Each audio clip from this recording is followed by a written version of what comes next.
पाण्याचा सोर्स हा माणसाच्या जगण्यासाठीचा सगळ्यात महत्त्वाचा सोर्स आहे. त्याबरोबरच ती माती, ज्या मातीत तो त्याचं अन्न पिकवत होता म्हणजे सॉईल आली, आणि त्याच्यानंतर आली झाडं, कारण त्या झाडाची फळं आणि त्याच वनस्पतीपासून तो स्वतःचं अन्न बनवत होता. बेसिकली शेती हा कोकणाच्या व्यवस्थेचा भाग नंतर आलेला आहे.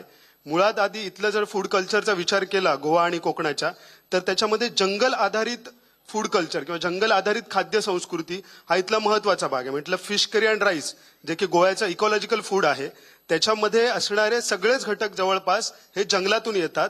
इवन राईस जो आहे गोव्याचा तो पॅडी फील्ड्स मधून येतो, तोही इंडिजिनस व्हरायटीज असतो.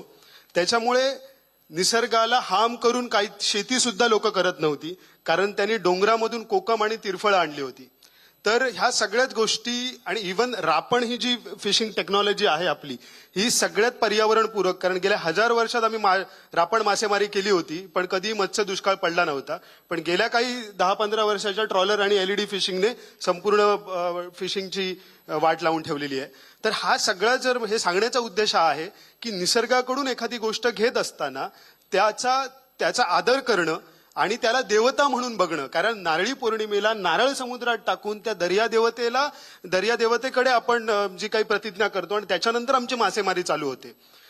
कोकणामध्ये जर तुम्ही बघाल तर सातेरी, किंवा गोव्यामध्ये तिला लईराई किंवा बरीच भूमिका नाव आहे सातेरीला, तर ही वारुळाच्या रूपात आहे. आणि ही वारुळ म्हणजे खरं तर फर्टाईल सॉइल आहे. याच्यावरती मॅडमनी पण खूप चांगलं लिखाण केलंय, आणि सॅक्रेड ट्रीज ऑफ गोवा नावाचं राजेंद्र केरकर सरांचं जे पुस्तक आहे त्याच्यातही याच्यात बरेच रेफरन्सेस आहेत. तर ह्याच्यामध्ये आपल्याला कळतंय की सॉइल वर्शिपिंग हा आपल्या एक कल्चरचा एक फार मोठा भाग आहे.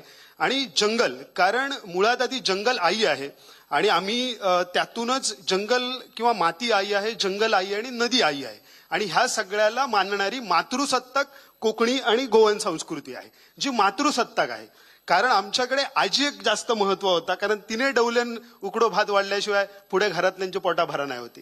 तर त्याच्यामुळे हे जे काही मातृसत्ताक त्याचं जे कल्चर आहे, तर ते कुठून आलेलं, तर ते इथून आलेलं. कारण आई जिने पहिला सीड जिने उगवली, फर्टिलिटी हा स्त्रीकडे जातो, फर्टिलिटीचा अधिकारच स्त्रीकडे जातो. आणि मुळात जी शेती व्यवस्था जिने जन्माला घातली, कारण पहिली बी तिने रुजत घातली होती, तिनेच नंतर त्याच्यापासून शी वॉज द ग्रेट सायंटिस्ट.